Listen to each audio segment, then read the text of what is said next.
getting started. Oh, he's keeping it going. So so it's going to stay on there like that. Yeah, so it's like, that's something we believe in, but generally, whoever's not leading it doesn't get to know too much. They get the bio and that's it. So it tends to be like as it happens on the day as well. So there's a little bit about that as well. I think we found it better, haven't we? Yeah. Like if we know too much, I like the element of surprise during the interview. It's good like that. It just it keeps it a bit more free flowing, doesn't it? A bit more sort of natural as well. Should we get going? Sure, we'll just go straight with the intro then. Okay.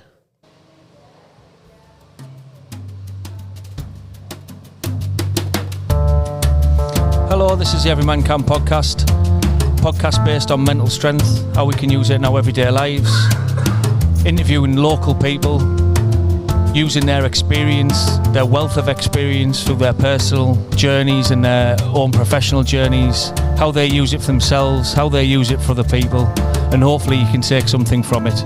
We hope you enjoy. Hello, welcome to another episode of the Every Man Can podcast. I've been getting that wrong every time. Right. I know. Today we're in Yoga X Life in Newcastle in Oosburn, which is a part of Newcastle. So we're on our travels today, hopefully starting to do a bit more of this and getting out of our own town and coming to see people. What a venue, by the way. Oh, it's unbelievable. So we're in a yoga studio, aesthetics amazing, energy amazing, and we've got a great guest today we'll introduce in a minute. Richie, how are you? I'm okay. Just recovered. I've actually came back from Isle of Wight Festival after seeing Prodigy, Streets, Pet Shop Boys, Green Day, and then some others. I just absolutely burnt the candle at every end I could find. Bit of excess, Richard? Definitely, and regrettably came back with all these other symptoms that I've kind of pretty much resolved now, so I'll start back at work tomorrow. Whoa. Matt the Tooth, how are you? I'm good, thank you. Matt, I knew this would be So, yeah, go on. Matt currently has one of his front teeth missing. Do you know what, I'm just thinking, I'm going to put this on socials. You could fit You two in couldn't there. have to. You know how conscious I am about it, and even when I had one in, I was quite conscious about it. I'm going to put this on socials just for a laugh. Good lad. So if you'd like to see my tooth go on our socials, That's it. at Every Man Can. Have a laugh at yourself. We need a meme about laughing at yourself, that's it, basically. I'll put that on. But yes, There's a bit of a gap there, you could include the text in, I think. There's a big gap. You get £2 coins through there. He messages this morning, lads, I'm not going on camera today, I've got no tooth. So we were like, what's up? What's happened? Yeah, I've opened myself up. You should have just made a story up, made it better than you just getting it sorted. Good job I put subtitles on, just because I'm a lisp. Can you see lisp? Do we looking at me for? No, I wonder. So I got some good news yesterday. Yes. Final part of end of the journey with the police, which has been Over 3 years. over 3 years. So I got some news yesterday unexpectedly whilst watching the Euros. Checked my emails for some reason. You know when you sat there and you think, I'll just check my emails. No rhyme or reason on a Saturday afternoon, check your emails, and there was this email, and I was like, oh, wow. So, justifiably. Vibration. Hopefully start to put things to an end. So, It'll be interesting when we get to that point where we're going to do, now I've got some electrics in Betty. We can start to do this and maybe we can record him when we like in the back of the van and actually do those interviews what, for a each podcast other. Yeah, podcast to interview each other about our stories. Yeah. Sorry, that's a different... that's fake a different van. venture. Sorry, I'll just... yeah. Oh my You know who to tell him off for God. that. I'll put a dental chair in the back. Yeah, for me. Fix your teeth. I don't know where we're going with that. But yeah. So, shall I introduce today's guest? Yes. Okay, this has been long term coming. We've been arranging this, not through any fault of himself, I might add. But here we are. So, I want to introduce Nick Abel, from Newcastle upon Tyne. I can't even get that out for some reason. He's a multi-instrumentalist, composer, educator, and performing musician of over 2 decades. Praised for his musical talent as a teenager by local stars, including Sting and Mark Knopfler. Nick was a student and disciple of the great late Pandit Ravi Shankar, where he lived and toured internationally with the Shankar family for more than 10 years and performed at venues such as, wait for this, Royal Albert Hall in London, Carnegie Hall in New York City, Sydney Opera House in Australia, the Théâtre de Champs-Élysées in Paris, the National Concert Hall in Taipei, Taiwan, as well as headlining festivals WOMAD, Reading, UK, the Sacred World Music Festival, Fes Morocco, and many private events, including those for ROLEX, for various charities such as the Elephant Foundation and PETA, to name a few. Nick became a member of the Anoushka Shankar Ensemble in 2006, touring globally on her Rise tour.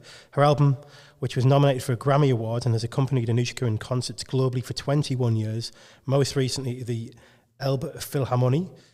Is that right? Yeah, that's right. Hamburg in Germany, the Philharmonie de Paris and the Ravi Shankar Centenary Concert at the Royal Festival Hall in London with guests Dhani Harrison, John McLaughlin and Nitin Sawhney. Nick composes music for TV, video games, multimedia installations and films. He also works as an educator and runs the Andy James Guitar Academy alongside the Five-Finger Death Punch guitarist Andy James, and works as an internet entrepreneur, having partnered with guitar legend Frank Gamble, Daniel Tompkins of Tesseract, and helped many others as a consultant, most notably Alan Robson, MBE, on his site robsonsworld.com.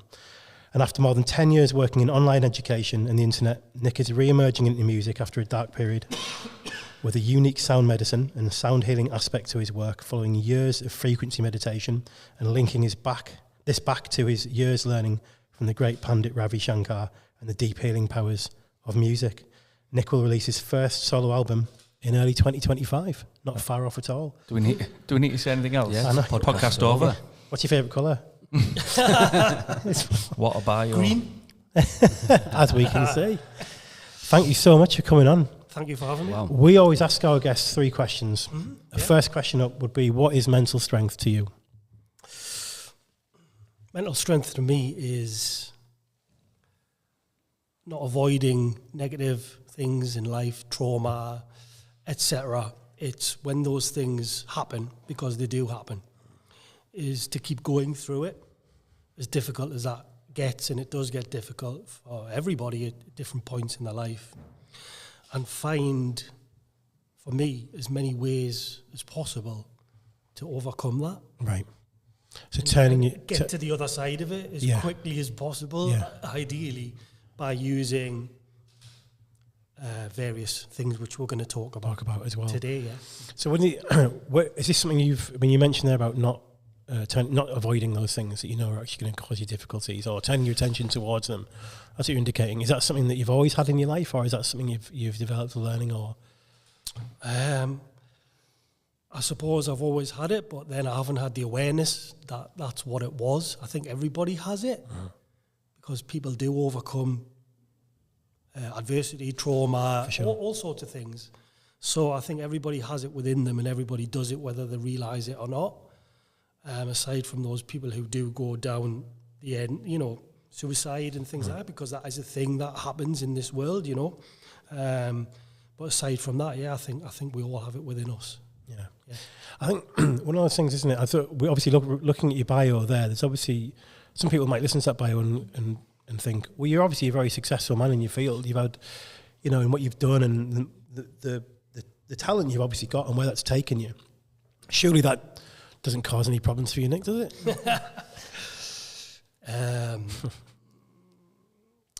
This is the thing, right? When you do things in the public eye and work with the people who I've worked with, even though I'm in the background, I like to be in the background, I wouldn't like to be an artist. I wouldn't like to deal with that amount of pressure. There's always things behind the scenes that go down that people in the public out there on the other side viewing it don't see.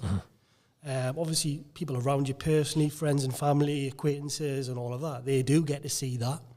But there's this kind of like a crossing of a path that, people are not aware of, but it's certainly there. So I would say, certainly for me and everyone who I've worked with, everyone deals with stuff. Yeah.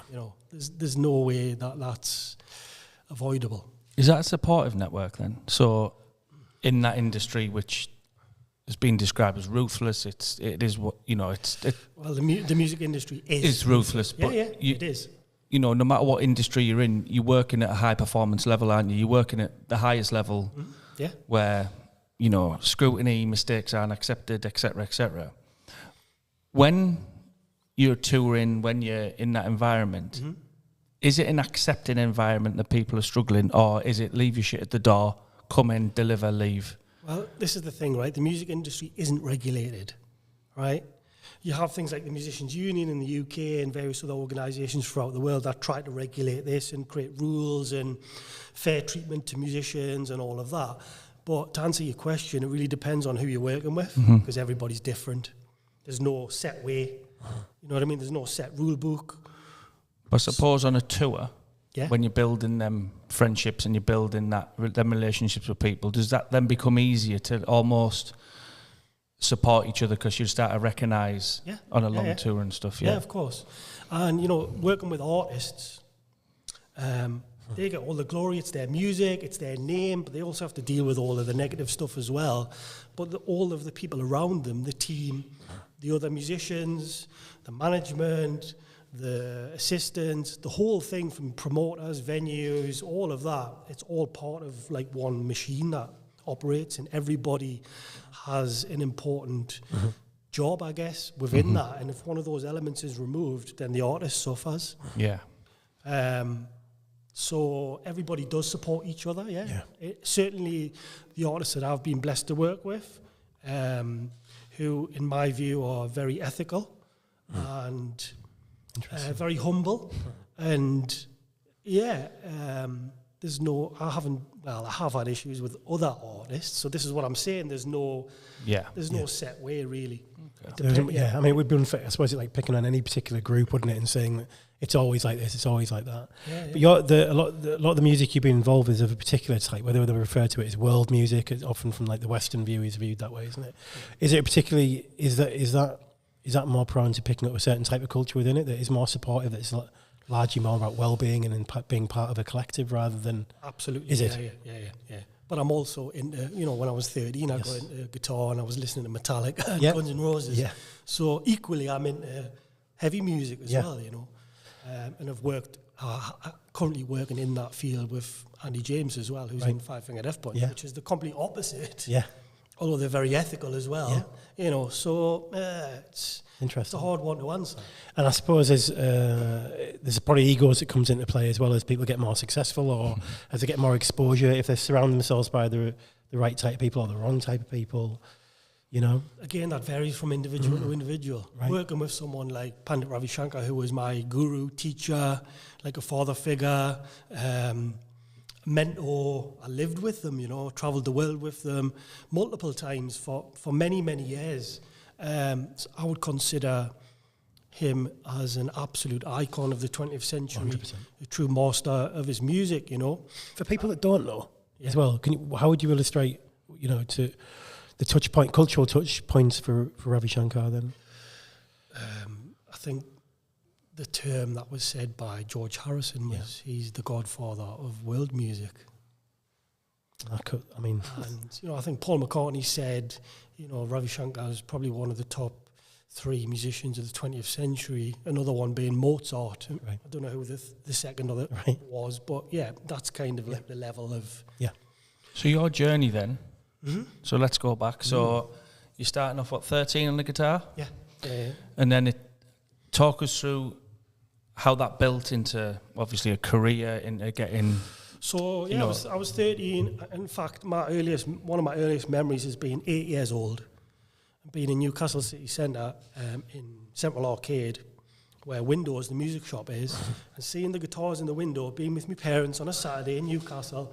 And I just had this vision of, I just knew that I was going to be a guitar player. And for some reason, because my parents weren't musical, I just had this connection with it that I can't really explain, and I didn't get an instrument till I was 13. So really it goes from when I was 8, I think. To answer your question, so from 13 till the age of 22, which is when I went to India and things really exploded in terms of me doing stuff. I spent probably the age of 13 till about 17 just as a hermit, really.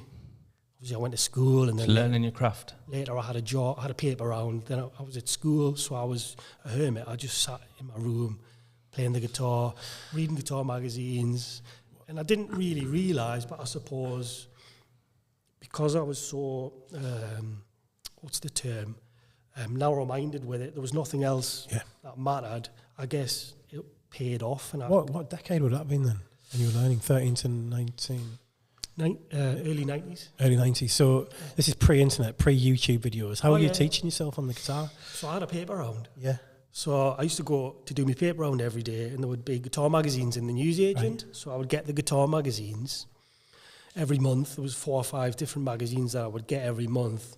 And I would read articles of artists who I liked, and lessons in there, and all of that. And that's really how I learned. Yeah, incredible. Yeah. So sorry, just at a young age you get that recognition then from Mark Knopfler, Sting. Mm-hmm. Good, right? Unbelievable. And then this is the thing, right? A lot of the things that I did was normal to me, but I suppose when I developed later, it became, oh wow, what a cool thing that this person's done. But these were things that were just obvious to me. So when I was trying to get my name around, I rung the Chronicle myself, and got myself in the Chronicle, and that led to being in the paper multiple times. I reached out and wrote letters to people to try to raise money to go to this college in America that I wanted to go to. I wrote to Mark Knopfler, Sting, loads of people, right? Businesses like Asda, Northern Rock Foundation, loads of local ones, but also national ones as well. And that's how a lot of these things came out, because they were asked for a tape, and I got praised in a letter. Sorry, we can't give you any money to fund you going to college, but this is this and this is that. And the Chronicle heard about this, and this is how it became like a thing, Brilliant. So, yeah. Self-promotion, it's important. So your journey then around when we talk about mental strength and stuff, so is this something you can go back to that's deep-rooted, or is it something that as you developed, and what age did you start to think? Because I suppose when I was younger, you don't think of them things, do you? You just don't have an awareness of it, no. So is there something that happened in your life? Is there a journey around that? The other thing as well, from someone who listens to music, someone who plays it, if you're playing with it, you're singing. You must be seeing other people around you as other artists, and that's it, basically. Like, we're here, we play music, that's what we do. Whereas people externally, it's like if you ever meet someone, meet your idol or something, it's very different, isn't it? If you were someone who's alongside them rather than someone who's there to watch them, to listen to them. It's completely different. Yeah. So you don't have that wow factor is quite different, isn't it? I've been blessed to work with more than one of the idols that I had as a teenager.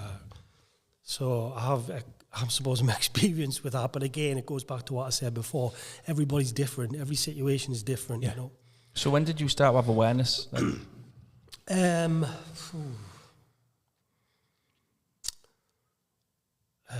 Probably a real serious awareness would have been in the last 4 years.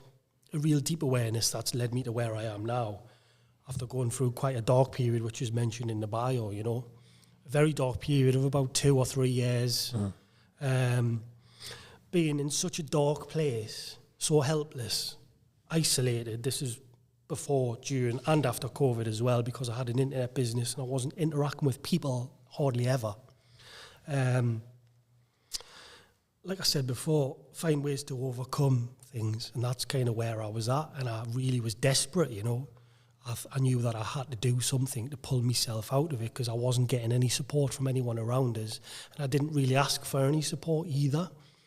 So that led me to really go into this whole healing, awareness thing of mental health, how it affects men, specifically fathers, which I'm a dad as well, and all of the things that go with that, and learning to overcome your own darkness and your own BS.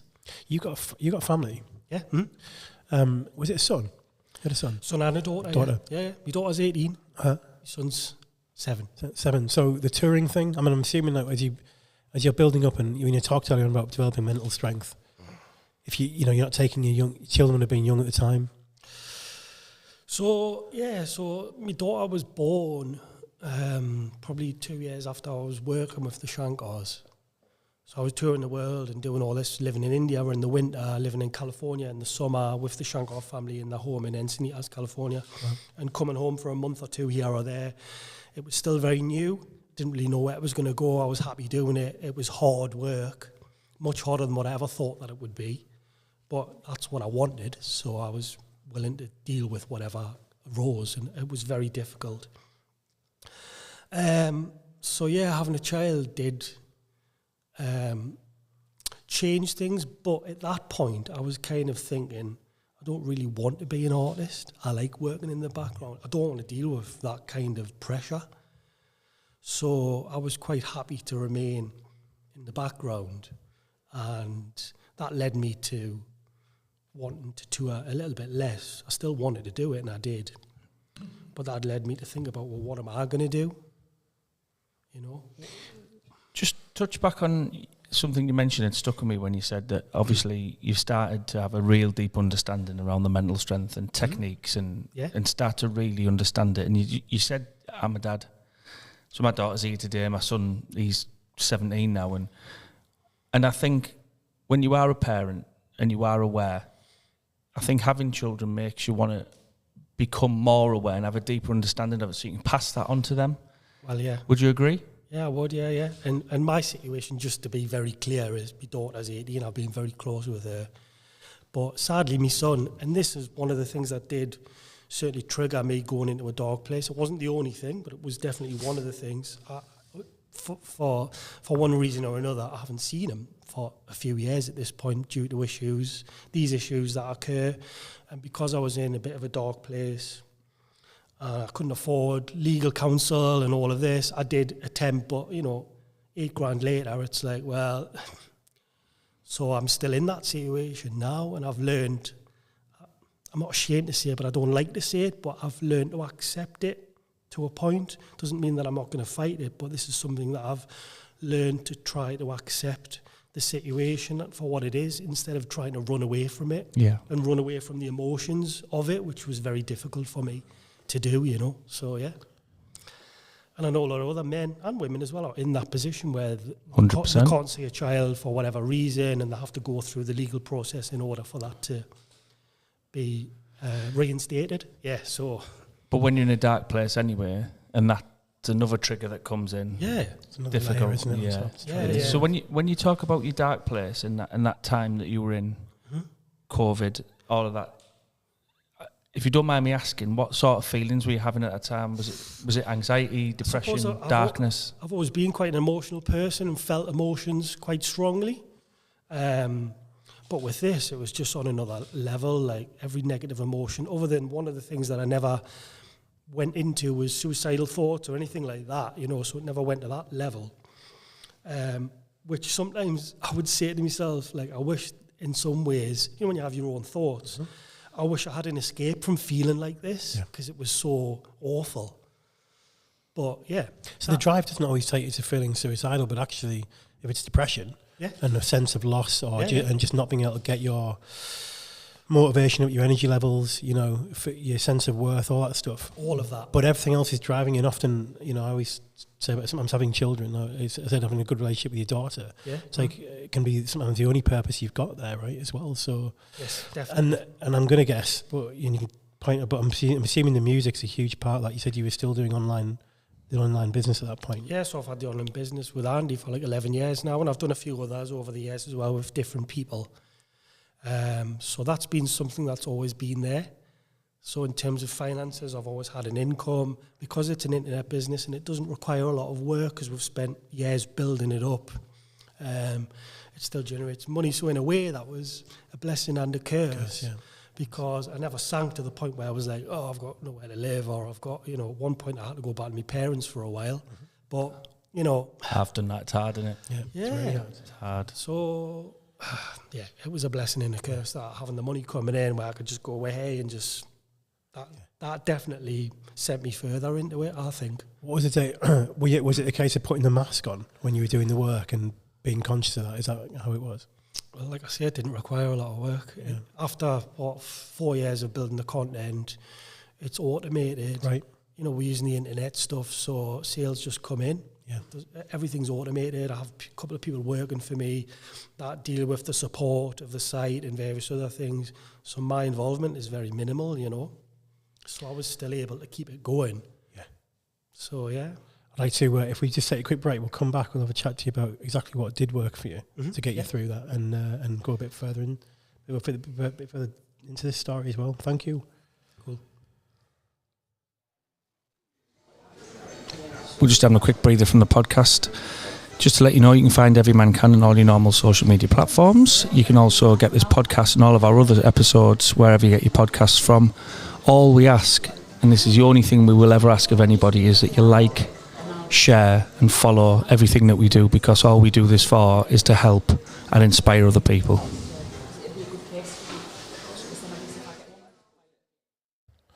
All right, thanks for that little break there. So back into it, Nick, if you want to summarize, because I know that you were saying you must have been involved with Shankar family for a good 20 years more. Yeah, 20 years. Yeah. So that's like a huge period of time there that's passed. And exactly, obviously, we're going to talk to you about this sort of very dark period that you hit, where mental health really suffered, and you really dark time. But actually, what exactly led you from, being involved with all that touring and then straight, through to this, the difficulties? And because you said it was before COVID, it progressed through as well. So yeah, obviously, Guruji is the name that we would address Ravi as, out of respect. So Guruji died, passed away 10 years ago. And I wasn't involved for a few years after that. And then I reached out to Anoushka because she was living in London. She was married to a British film director at the time, living in London. And we reconnected, and 2 weeks later, I'm on stage at the Albert Hall for the Proms with Anoushka, back into it again. So, yeah. That's it. And so that tour, that carried on, that's some of the tours we mentioned earlier on with Anoushka. Mm-hmm. Yeah. And then something took a turn. That's right, yeah. So I continued working with Anoushka on and off. She became a mother and then had a second child, was based in London. So her work was not as regular, long tours, which suited me. Right. I would go away for a week, 2 weeks, a couple of days, come home. I was happy to be involved with it still, and it was nice after all the years and a bit of a gap after Guruji passed away to be back involved with it and not have to deal with the pressure of, well, I need to make X, Y, Z from this to fund my daughter. I've got a business that does well now, so I was able to enjoy it a lot more. Right. Which was great, And Anoushka's career really exploded, When I first started doing shows with her, when I first started working with the Shankars, she was playing small venues, 200, 500 people. 10 years later, she's playing at the Sydney Opera House, sold out, quite a big artist, getting nominated for Grammys and all of that, So, yeah, it was good to be part of that and to see her develop as an artist. Coming from being a fan of the music as well, of course, it's great to be around something like that over so many years. So, yeah. And you weren't to know at that point what was about to, some of the difficulties that are about to emerge. Well, yeah. You want to talk? Are you happy to talk about some of those? Of course, yeah. So it started with the breakdown of the relationship with me ex-partner and me little boy, which it broke down a couple of times for one reason or another, without going into detail about all of that, and then ultimately it broke down for a long period, over a year. And that was quite difficult, but I managed to get through it. And then contact resumed, everything resumed fine. I was seeing him for a year, no issue. And it broke down again. And that really knocked me. That was the point when it really knocked me. And my dad had cancer, and he was going through some treatment. My parents moved house. I was living in a flat at the time. I really wanted somewhere with a garden. And my mum said, why don't you come and stay with us for a while? Because I was spending a lot of time at their house anyway, support my mum and my dad through him going through the cancer treatment, and because I had a great garden and all of that. And my mum was, when you're looking for a house, if you've left where you've left, then you don't have to deal with all of the giving the notice. It might be able to get you at the top of the list in terms of getting a rental place, a house that I wanted. That ended up being a bit of a negative thing as well, because moving back to your parents, when you're an adult, and I'm running an internet business, I'm sitting on the bed with my shorts on, with the laptop on, and they're like, my dad worked in a factory his whole life, my mum worked in Asda. They don't get it, so we clashed, massively clashed. So that led to that environment becoming quite volatile, which further made it very difficult for me. And then I had another business with an artist called Frank Ambali, mentioned it earlier, who is a pioneer of the guitar. Has a technique called sweep picking, which he developed, invented, if you like. Right. And I ended up running a website, a membership website, selling digital products, courses and whatnot for the guitar with him. And he introduced me to him, actually. That was great to work with another person whose music I listened to, who I was a fan of as a kid, you know, but who was a renowned educator as well as an artist. And very successful for 3 years. I went to his house in LA multiple times to film stuff, and we worked really well together. And then for one reason or another, that broke down, and he wanted to own everything. And I was like, well, no, or if you want to buy me out, and they didn't want to do that. So basically, in a nutshell, I got shafted. Jesus. You know, ripped off, scarred, whatever you want to call it, you know. But this was spread out over like a 6-month period. It wasn't just one day you're in, one day you're out. Yeah. I had my assets, which were the site, which I owned. Yeah. For my own security, we had a contract, and he obviously owned his content. Yeah. So they built another site and shafted me and took a few things that they shouldn't have took in terms of the platform, some of the platform that I owned, and basically said, see you later. But this was over a 6-month period where I wasn't getting paid. Yeah. And I was still having to do work, and I was getting put under a lot of pressure from them. I suppose when I look back, trying to wear me down so that I just signed it over to them. Yeah. Well, I wouldn't do that. Yeah. We were contracted with that, so I was firm on that. Hence, they built another platform, and then I lost probably 60 grand that I was owed from work that I'd done, courses that I'd worked on that were being sold throughout the 6-month period where I wasn't getting paid because he was in America. The bank account was American, the business was in America. I couldn't do anything. Yeah. My name was on the bank account, but they removed me from it and then made excuses about this going wrong. And 6 months later, it's like, see you later. Yeah. And the extra cost and the extra stress of having to deal with all that would have been... It was mainly the stress. Without any guarantees. The stress and the pressure of it was far worse than the loss of money. I mean, it just so happened that I'd moved back to my parents anyway to help with my parents, but also to leave the flat that I was in and to look for a house. Just as well that I did, because I probably would have had to have moved back there anyway. Yeah. I think just want to come in on that. And yeah. The thing that I've just finalised with the police is very, very similar thing to you. I think some things are designed to wear you down to the point where you just go, oh, do you know what? You give in. Yeah. And when you were talking there just about, and it's not so much establishments or businesses or organisations, people with greed and a poor way of going about things, I suppose. It's just disgusting, isn't it? That like people will put people in a position where, I tell you what we'll do, we're going to wear you down mentally, physically, everything, to the point where you're just going to sign it over anyway. So why don't you just do it anyway? Yeah. But I think what you should give yourself praise for, and I don't do it enough for myself, and he tells me all the time, Richie, about this, is a lot of people are stronger than you think. And I think when things like that are happening, people go, well, it's just money, and money's not everything, but it's morals as well. That was my work. Exactly. His work as well, it was our work. Yeah. And I'm not going to give that. We're contracted to it, so I'm going to be firm on that. Threaten us with legal action, do it. And that all of that happened. Mm-hmm. It never actually took place. It was just a threat to try and get me to agree. But my point is, the strength, when you talk about mental strength. The strength comes out of you in these times. Yeah. And that's when you do you 100%. Still feel terrible because you're still enduring it, but also you also have alongside of that is the feeling of strength, warrior mindset. All of these things come out because you're like, I know I'm not going to back down. So during that time, then, sorry, Rich, I know you're about to say something, but so during that time and moving forward now, then, I've had to really dig deep into my toolbox to find my mechanisms, to find my coping strategies and stuff. So you've come from a dark place and you've had all this, and it's, I don't know if it's still ongoing or what's going on, but... No, it's resolved now, yeah. So when we talk about strategies, your toolbox, when you're opening up your toolbox and you're thinking, right, I know what I need to get out today, are you at that point now and what's worked for you?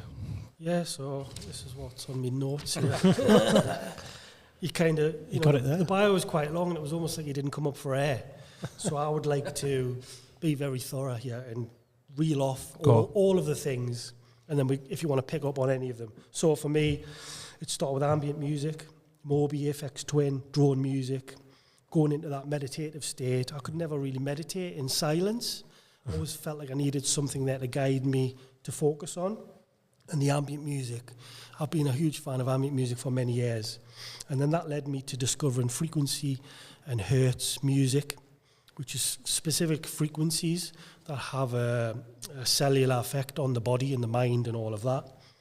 And I listen to a lot of that, you know, it's an everyday thing now for me. It's a way of life, which I suppose, looking back to working with the Shankars and Guruji, this is what he was doing. And this is what I was learning from him all those years ago. So it was almost like coming full circle and realising, oh, well, I already know this, but it's being presented in a different way. That led to sound healing. Sound therapy is a term for this, going to sound baths, and that's why we're here, because in this very room is where I discovered sound baths in a really deep way, and attended many sound baths in this room with a wonderful guy called Andrew Lovell. An amazing man, artist, musician, and sound healer. And in this very room is where I really went deeply into that, you know, which reminded me of being on stage with Guruji, where it would be like you go into a meditation and you'd be like, whoa, you'd have to like go like this at the end of it to like bring yourself round. And also the whole sound bath, the healing industry, I think since COVID, it's really boomed massively. It's a huge thing. And how I discovered you guys was through Aaron's podcast. Right. And forest bathing and all of that. These are some things that I tried. So I got to know Aaron through that, you know. Reiki, energy healing is a massive thing. I started doing Reiki. I went a couple of times and I was like, and I thought, I'm feeling this anxiety in my body, right? And I just need to learn to be still, like really still. And then I started to tap into the really subtle energies within my body. And I went to Reiki every month for a year. And then after a few months, I really started to feel the benefits of it, because I was listening to myself on such a subtle level, because I was saying, I've got to learn to be still, really, really still though, you know. So further on from that, looking at breath work, this is another element of healing and all of that, breathing right and going into that and all of the health benefits of that. I did that first in this room as well with my friend Sarah Lowe, who's a breathwork facilitator. I struggle with it because I've got asthma and I struggle with doing it. So that's something I haven't really went deeply into for that reason. Another thing is I hired a life coach. So Paul Mort, who was from South Shields, he's a award-winning life coach, master coach of the year. I've known Morty for years, you know. And in COVID, I was just so lost. I was like, I need to do something. Not just because of COVID, because I was doing all these dark things. I was taking substances, I was drinking. I was just trying anything that I could to numb the way that I felt and to take my mind away from thinking about those things. It was like a distraction, self-soothing, self-sabotage, all of that. I was like, I need to get out of this.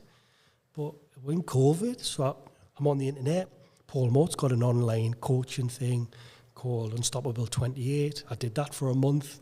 Then I went into Mansformation, a program that he has, which is 3 months long. That changed everything for me. However, the first time I did it, I didn't complete it. So I got kicked out at the end because I didn't turn up for the final meet and all of that. So I kind of got kicked off, essentially. I got so much out of that. But a year later, I was so annoyed with myself. I was like, I really want to finish it. I want to go to the meetup and I want to get the T-shirt and I want my certificate, even though I don't believe in all of that. I just wanted it. I wanted this T-shirt, right? I was like, so I did it again. I paid for it again and I did it again and I completed it, you know. So hiring a life coach, various other things, into spirituality, which I'm massively into. We're here in this facility, talking about sound healing, yoga, breath work, meditation. These are all spiritual things. I'm not religious, but I'm very spiritual. So I'm into crystals. I'm into essential oils. What else? What else is on my list here? Forest bathing, grounding as well. So barefoot walking and all of that. Grounding, and this is a scientific proven thing. All of these things. Cold water therapy. One of the things with doing the Mansformation was, at the end of it, they did a sea dip in Shields. And I wanted to do that. I wanted to go into the salt water. I wanted to cleanse my body from all the bad things that I'd done. And I wanted to just do this. and I didn't get to do it the first time round. I did the second time round, which led me to doing this regularly, not in the sea because I struggle with it, but in the shower, doing hydrotherapy showers and all of this, going from hot to cold. This links to Wim Hof. So I am on a tangent here, but let me just keep going. You carry on, it's brilliant. To get them all in. Right, what else? Another one was doing kind acts to others. For me, I got a massive sense of fulfillment and pleasure from that. So I started doing volunteer work. I did volunteer work for a charity in Gateshead that provides books to people in prison, people who can't afford it, schools, all of that. I did that for like 6 months, you know. So that made me feel quite good in terms of giving us, you know, doing a service to others. Talking about medication, I've been on some medication. I've been on sertraline for a while, which in my dark period I was so desperate. One of the things that I did was went to the GP. I hadn't done that previously. I went and asked for help. That helped for me a bit, yeah. But what really helped was taking nootropics, taking magnesium, taking electrolytes, brain function, physical activity, the oils, essential oils, and the main one is testosterone, TRT, testosterone replacement therapy, injecting testosterone into your body. I had my bloods done.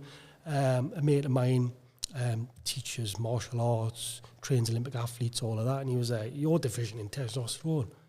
You need to get your bloods done," because I struggle to build muscle, but also the effect mentally on men.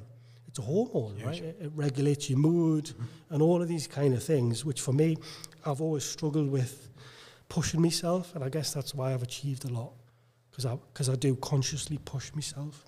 So yeah, go on. that's the last one. So yeah, testosterone, TRT, Just this week. is a huge one for it is huge. for your mindset, your mental health, and your mood, and all of these kind of things. It's not just about building up and going to the gym. No. And resource, I mean, all the stuff you listed there is, for me, phenomenal in terms of like going on a journey and hearing someone do it.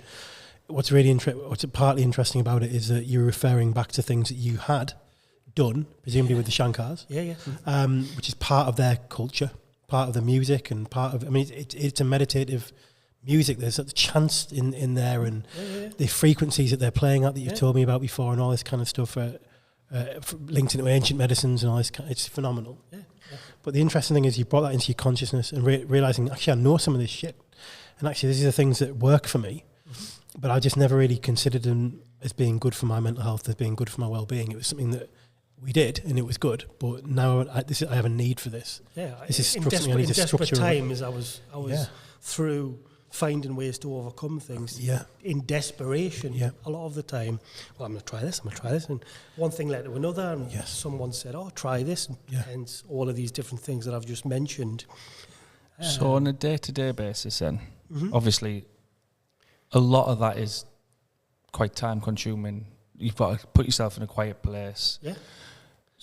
So on a day-to-day basis or week-to-week when it's busy and you're doing things, do you have them?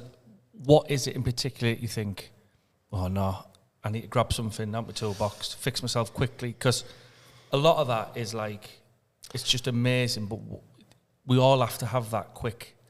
Well, just even if it gives you half an hour back. For me, a lot of it's a way of life now. I do it every day because I enjoy it, but also it's a medicine. It's a thing that I need to do, like brushing your teeth or whatever.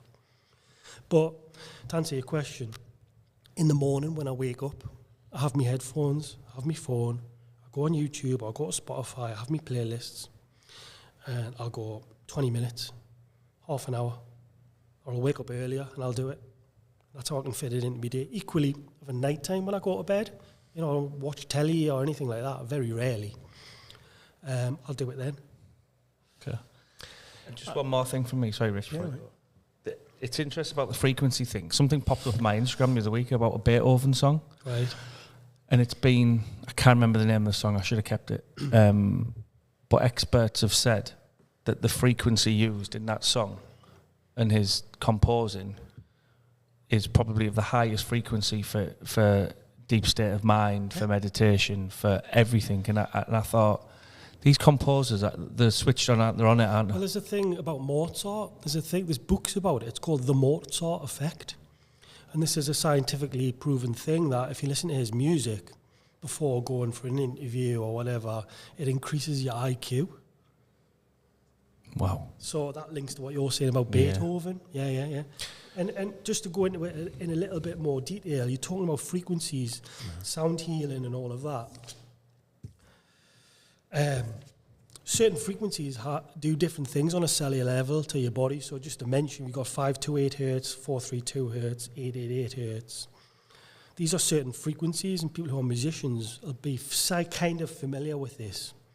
But these were used in ancient times for medicine, and even people like Nikola Tesla knew about all of this. And without getting into the whole thing about cancers and all of this, and I'm not a medical professional or anything like that, but I believe that a lot of these things do heal the body of ailments, diseases, and prevent them, physically, mentally, emotionally, in all of the areas. This is something I was about to ask. It's pretty much the same line, because I know that it feels to me like an area where most people won't be on the radar. The people into music, they might be starting to see these things come up on the internet, mainly pushed because there appears to be research going on about it, which is baffling. We know that. I mean, you can see that demonstration of. I've seen visuals where you have. It's called cymatics. Yeah. Cymatics, right? Yeah, so you have like you might have loads of little metal filaments on a like you might put it on a bass drum or something. Board. Yes, yeah. And it forms into different patterns when you change your frequencies, right? Sorry, I'm so sorry to interrupt there. It's just literally behind your head, Rich, is exactly what you're talking about there. Different like in fractals. in this yoga studio. Well, not fractals, actually. Go on the bottom of your bottle. And that's the actual, I'll so when you draw those, what are they called? Cymatics. There you go. Cymatics. So, and actually when they change the frequency. But you can change, you can play the same music. This is what I can't get about. You can play the same music at different frequencies, right? Yeah. And actually broadcast frequencies. Something I'd read, I don't know how accurate this is. I know what you're going to say, and it is accurate. Well, 440 hertz is what Western music is tuned to. That's the frequency. So you get a guitar tuner or a musical instrument tuner, it's 440 hertz. Okay. Which was decided by Rockefeller. No kidding. And it's an impure frequency, means it creates tension. Why did he? To dumb people down and The working like the same as the Victorian like kind of ideas of getting people in school prepared for the industry. Yeah, having people working in. Yeah. Go on. So 440. So you can have the same. You could broadcast it as something different. Yeah. It's not just broadcast frequencies, is it? Or is it?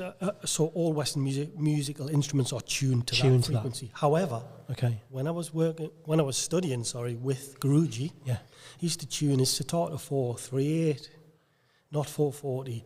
And then in recent years, I've discovered that a lot of musicians, Frank, who I was working with, Prince, Jimi Hendrix, a lot of them tune their instruments not to 440 because it's an impure tone. They know about this. They tune it to 438 or 432, which is a very tiny increment, but it does have an impact. And if you play a musical note at 440 with the cymatics, the shapes and the patterns are mangled, they're disformed. They can't settle. So that's what it's doing to you on a cellular level, but also emotionally and all these things in the ether that aren't physical. Right. The way I think of it as a simpleton, or as someone who's not a musician or understands these things, is like if I'm tuning my radio, old school, between two different radio stations, and depending on where you are in the country, it might be faint or it might be not a very good frequency. It's like that sounds like if you get it, there's still a bit of crackling in the background. It's that kind of thing. It's impure. Well, really what it is, it's if you tune an instrument, say a guitar, and you play a chord, but one of the strings is out of tune, right. Most people, even non-musicians, kind of go, it's like that. Right. But the difference in frequencies is so subtle, so small that you wouldn't really pick up on that. So that's what it is. It's actually the pitch, the tuning of the pitch that's being broadcasted.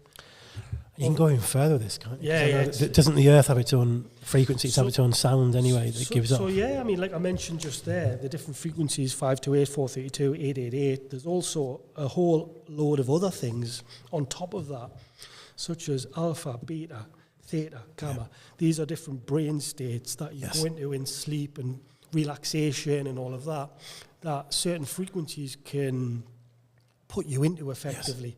You've also got stuff like orange noise, brown noise, purple noise.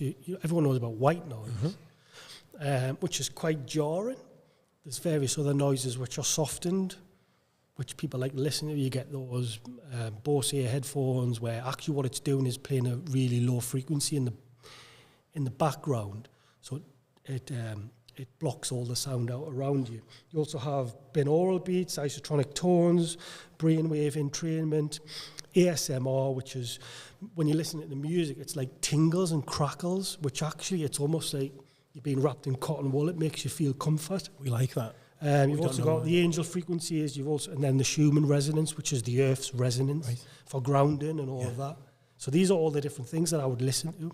It's exciting. Different frequencies that do different things. It's fantastic. It's crazy. Yeah. I love it. You know, from an accomplished musician as well. Is it to find this at this point in your life? And actually, this is something which is something for your future now, isn't it? Like sound bathing and the effect of different frequencies upon the body. So having been to a lot of sound baths, and I've been to a few sound healing retreats as well. One in Portugal, one in Coniston in the Lakes. I've been a frequent attendee here to sound baths, but also around. It's something that I thought I would love to do this, but not with bowls and gongs. I play an instrument, guitar, and the sitar. So kind of doing it in a melodic way and thinking back to Gruji's music, that's what it is. It's meditative. It's healing. And we need more of it, don't we? So really what I'm planning on doing, I've actually already done it a couple of times. I got asked to do it, to do a sound bath with the guitar and the sitar. I did one on Redcar Beach. Actually, I know you guys frequent down there for like one of these yoga full moon events. Yeah, is it I know which group it'll be. Yeah. Fantastic. And then I did one when I was in Coniston on a retreat, and I had the guitar there, and they just asked me on the last day, would you do it? And I was like, yeah, okay. Just improvised on the spot. But this is something I'm going to go into because it's very much part of the music I love, what I've done, what I've learned from Guruji, and what I've rediscovered in a different way, in a different format later now that I know that I've got within me to do. So you've got a new album out? So is all of this invoked into this? It is, yeah. So something people have asked me a lot over the years, and re-emerging back into music in the last couple of years and getting back into things and doing little things here and there and planning things as well, is I'm going to do an album. I'm actually going to do an album and 2 EPs, but mainly an album with guests, different people who I know, who I've worked with. So that's being worked on now in the very early stages. I've just bought a mixing desk actually, just so that I can do it all myself, because I was very much involved in music production later after working with the Shankars for quite a while. I actually got asked to do the music for a feature film. I didn't know how to do it. I just said yes. I had a mate help us, and then I got into recording immersive audio, surround sound and all of this, which is another element of, for me, the healing power of music is that immersive sound and fantastic. Yeah. So, I mean, it's a podcast in itself about the frequencies, and I think it's been, from what you've described, an amazing journey from you, really, from the pits of darkness to then understanding frequencies, understanding your body and your mind spiritually as well, to then be putting that into an album, which, let's be right, ultimately will help others. Yeah, I'm doing an album, but also going out as a performer, or as some people say, a facilitator of this sound healing music, and going to places like this and doing these events for other people to come. So it's not a concert where people are sat up, people are lying down and they're falling asleep because they're in that state, With our plans with Every Man Can, as a kick, these are sort of some of the things we're looking at in the future, and we'll be definitely one of the people we'd like to approach to have this conversation more. Are you happy to come back on in the future? Absolutely. Chat to us more about where this is going. Yeah. Any last minute tips you would give to anyone who's kind of going through a bit of a dark time, and kind of anything that you think the people should take? Something that I've always said: be resourceful. We're in a position where information is easily accessible through the internet, Google. I'm an avid Googler of different things. So be resourceful and reach out and look for these things, because they're floating around.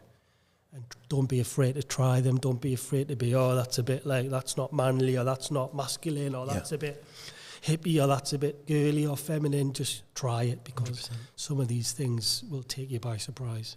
Nick, it's been an absolute pleasure talking to you, Likewise, listening to you. Thank you very much for your time. Really appreciate it. Thank you, Nick. Hopefully look forward to getting back on in the not too distant future. Yes, indeed. Have a great week. Good luck with the new album. Cheers. Take care. All right.